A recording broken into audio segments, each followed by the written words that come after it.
Astrology time, Shane here, daily-astrocat.com, and today is Wednesday, the 18th of March.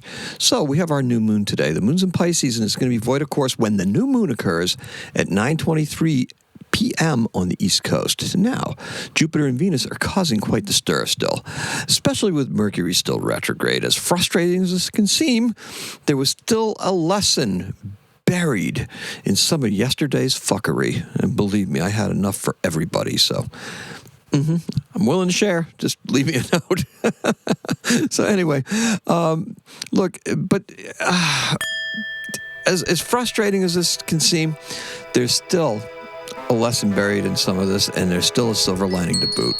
Okay? The sun and moon are both sextile Uranus in Taurus. Better days are incoming, right? I hope so. And Uranus and Uranus and Taurus, look, this new moon is actually a catalyst for change. The sun and moon are both sextile Uranus and Taurus, so sun and moon. And this waters the earth and makes spring possible. Plant cash crops with this new moon because the seeds will sprout with this Aries season that's incoming. Disengage emotionally from whatever has been happening.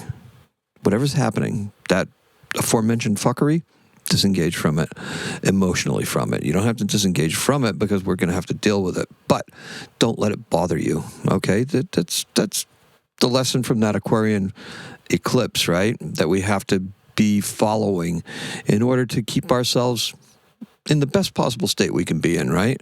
A little bit aloof with a higher vibration. Now, what we're doing is we're saving the passion that we're feeling and that pent-up emotion for things that really matter.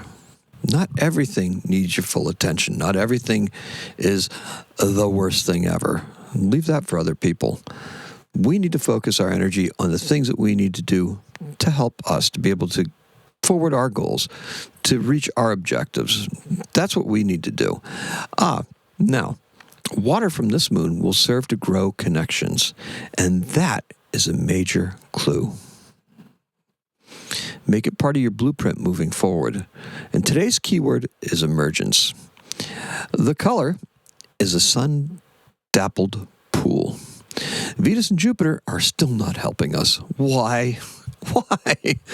Look, both are benefics, so shouldn't they? And they should be able to form a square, right? Or oppose each other, or come to loggerheads in a good way, right? I mean, they're benefics. Both planets are not. Neither planet is retrograde.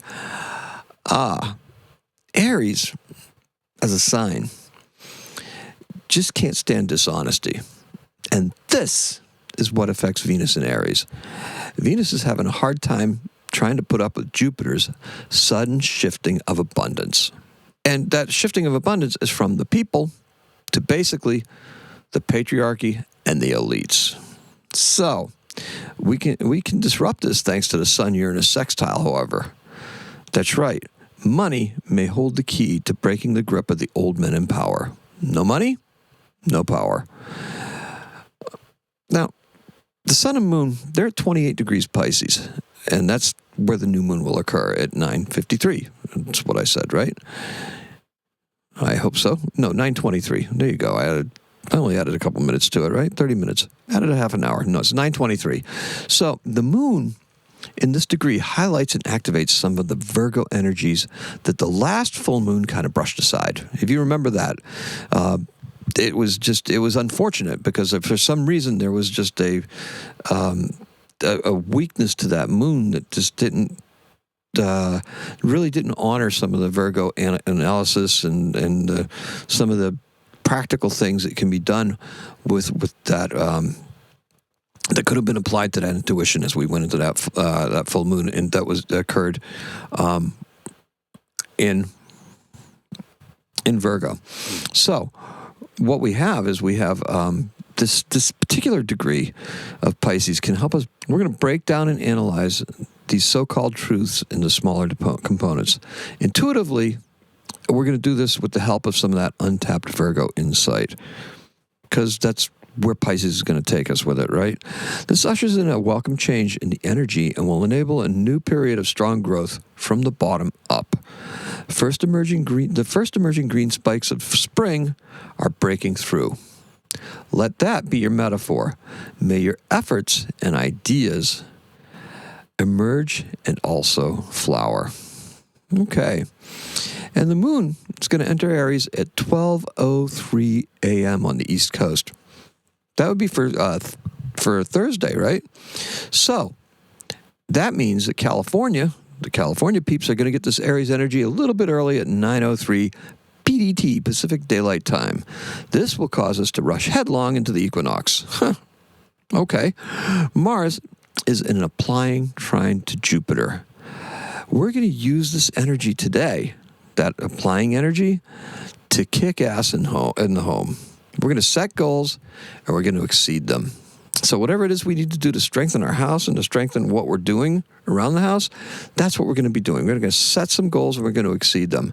Then we're going to deal with subverting the rules, sticking it to the patriarchy, and enlisting the help of the goddess. New moon, right? Hecate. Now, in 1899, Phoebe, that's a moon of Saturn, was discovered by William Pickering.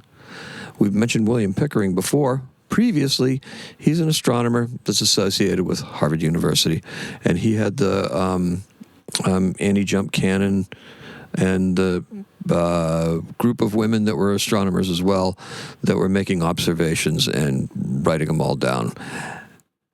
Yep, that's true, and that happened here in Massachusetts. Now, our birth is in 1844. It's Nikolai Rimsky-Korsakov.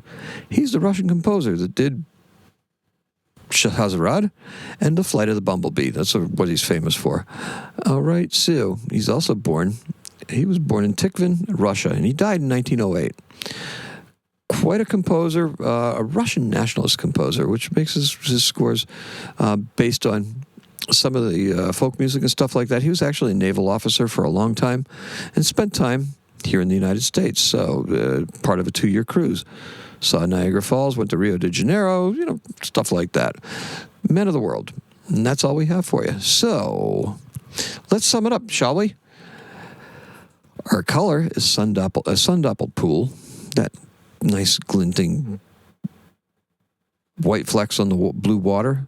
And our keyword is emergence. And that's all I have for you. Thank you so much for joining me. Appreciate and love every single one of you. Do all the nice things, right? Do it. Like, follow, share, do all that stuff. Appreciate and love every single one of you. Today, a little bit better than the other ones, is a 6. Happy astrocatting.